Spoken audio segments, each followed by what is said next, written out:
¿Cómo le va, doctor? Buen día. Un gusto anda de usted? verlo. Igualmente. ¿Cómo se encuentra? Bien, muy bien, doctor. Me parece para escuchar Sí, algunos argumentos sí, a modo de réplica para la conducta de una fiscal que ha tomado una gran notoriedad.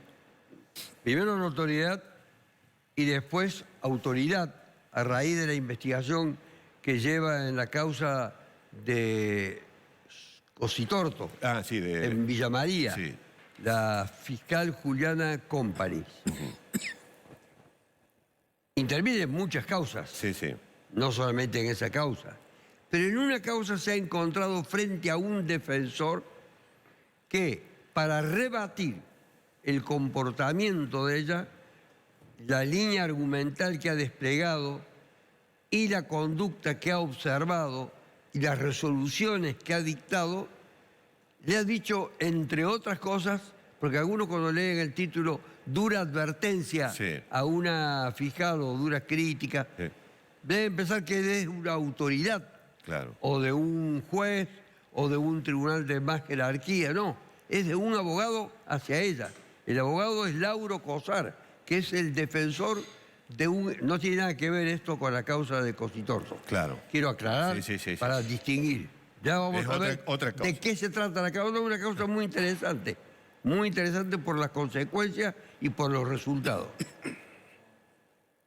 Miente descaradamente, mentirosa descarada. Así la llama el defensor ¿A la a fiscal? la fiscal. Mentirosa descarada. Me da vergüenza. Y después utiliza una serie de observaciones de carácter técnico relativas a la interpretación que ella hace de normas jurídicas, etcétera, que no se encuentran en el código, algunas de las aplicaciones que ella hace de sus argumentos, que la llevarían, entre otras cosas, al doctor Cosar, Lauro Cosar, a hacer tres cosas. Una, a denunciarla ante el fiscal general de la provincia de Córdoba. Otra, a advertirle que está en la presencia de un acto delictivo que ella habría cumplido en su comportamiento en esta causa. Y tres, dice que tendría que recurrir directamente al Tribunal de Enjuiciamiento para que la destituya.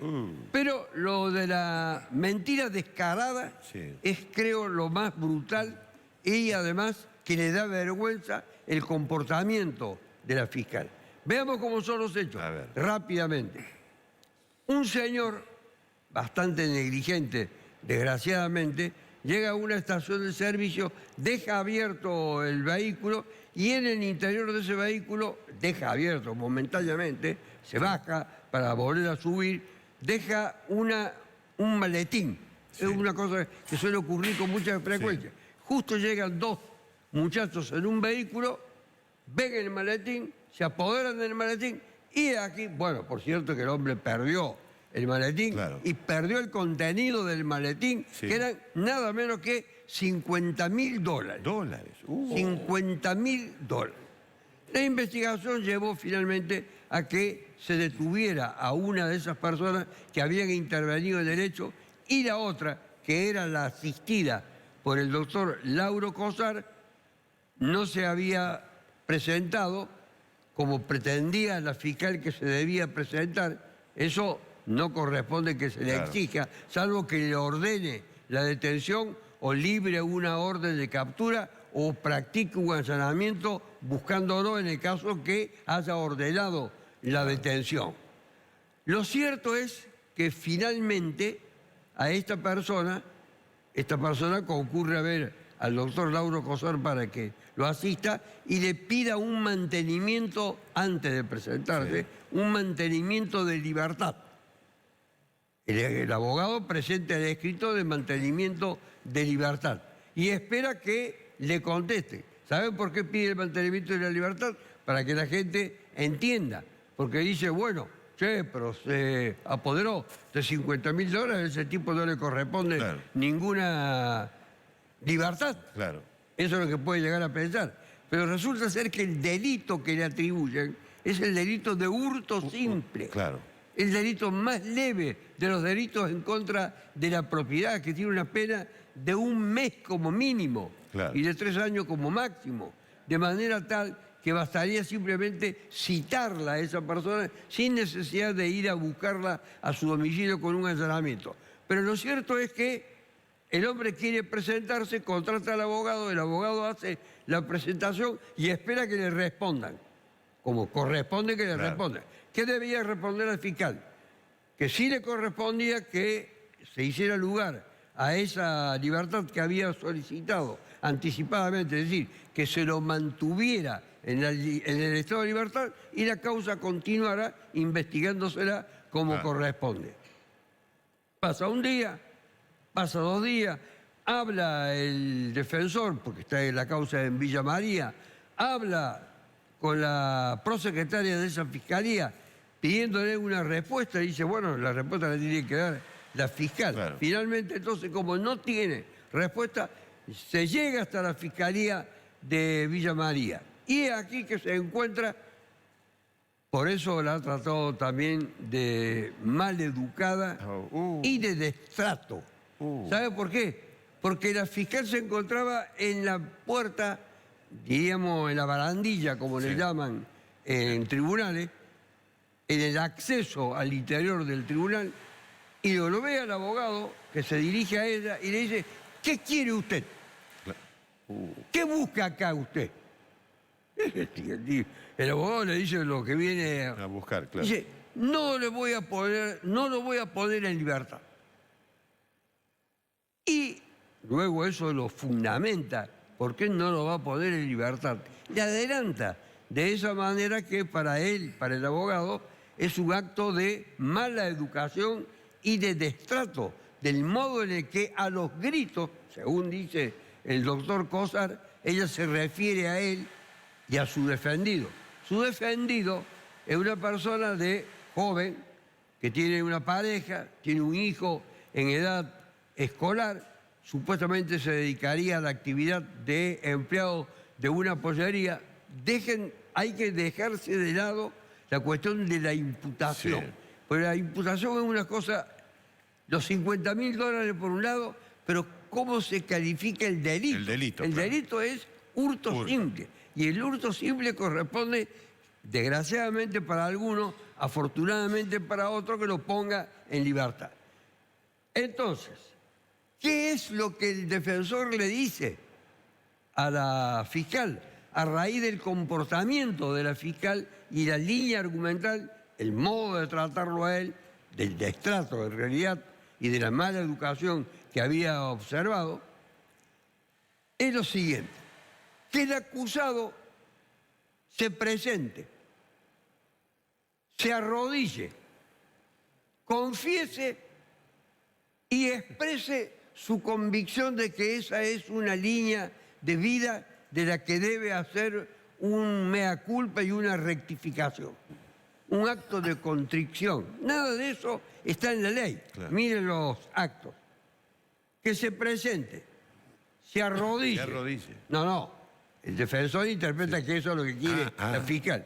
Que se arrodille, que confiese y que diga que o está arrepentido o una reflexión sobre su comportamiento, porque es una vida dedicada supuestamente al delito. Y aquí es cuando el defensor le dice a la fiscal que está mintiendo, porque ella alude que no tiene, cuando resuelve, que no tiene antecedentes computables. ¿Qué quiere decir esto para que la gente entienda? Quiere decir que una persona tiene antecedentes que ya no tienen vigencia, que han quedado sin efecto. Eso se llama no computable. No computable. Le dice, usted miente. No tiene ningún antecedente, de ninguna naturaleza. O sea que estaba hablando de antecedentes computable o no computable, lo que era una inexactitud. Claro. Mire la cantidad de situaciones que van generando la reacción del defensor. Dice, lisa y llanamente no tiene antecedentes. No antecedentes no computables. No sé qué es lo que le habrá ocurrido a la fiscal de decir cosas que evidentemente no estaban dentro del expediente. Y aquí va a venir el desenlace más interesante de todo lo que ha sucedido. Todo lo que ella resuelve, que es negativo para el acusado, Claro. negándole la libertad, a pesar de que dice que en caso de ser condenado, sería condenado a una pena en suspenso, dada la levedad de la pena. Sí. Pero no obstante eso, porque el hombre no se arrepintió, no hizo ese acto de contrición, no se arrodilló, etcétera, deciden su detención. Y el defensor decide, obviamente, una oposición a ese acto para que vaya a un juez de control y el juez de control resuelva que lo que hizo la fiscal estaba mal. Claro. Y le dice algo más, con lo cual entra en la historia. Usted, le dice a la fiscal, no es Tomás de Torquemada. Torquemada es el famoso interrogador, torturador de la Inquisición española del siglo XIII. Sí. Y mi defendido no es un hereje cátaro.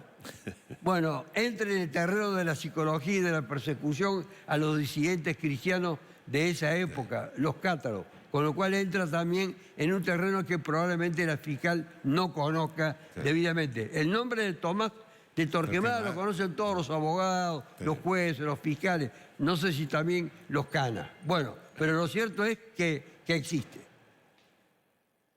¿Qué hace un fiscal cuando esto sucede? Que tiene que elevar la causa a un tribunal que es el juzgado de control, para que el juzgado de control diga lo que la fiscal resuelve está bien o está mal, confirme o desestime. Hizo lo contrario de todo lo que se había pensado. Se dio cuenta que no le convenía que la causa pasara a otro tribunal, que esto tomara mayor envergadura, y ella directamente revocó la resolución que ella misma había dictado, confirmando de esa manera que El abogado tenía razón. a pesar del trato duro que el abogado le había brindado, finalmente el abogado tenía razón. Pero llamar mentirosa descarada y darle vergüenza son cosas que generalmente lo piensan miles de abogados, pero no lo escriben. No lo dicen. Bueno, muchas gracias, doctor. No, gracias a y los usted. $50.000 no aparecieron nunca, ¿no? No, nada. Bueno. $50.000 no aparecieron. La gente se va a irritar, obviamente, va a decir, ese tipo merece que lo Te maten, arrincanan, que le corten las manos. ¿Y el otro que dejó la plata? Claro, el otro que dejó la plata. Bueno, muchas gracias, doctor. Gracias a usted. Muy amable.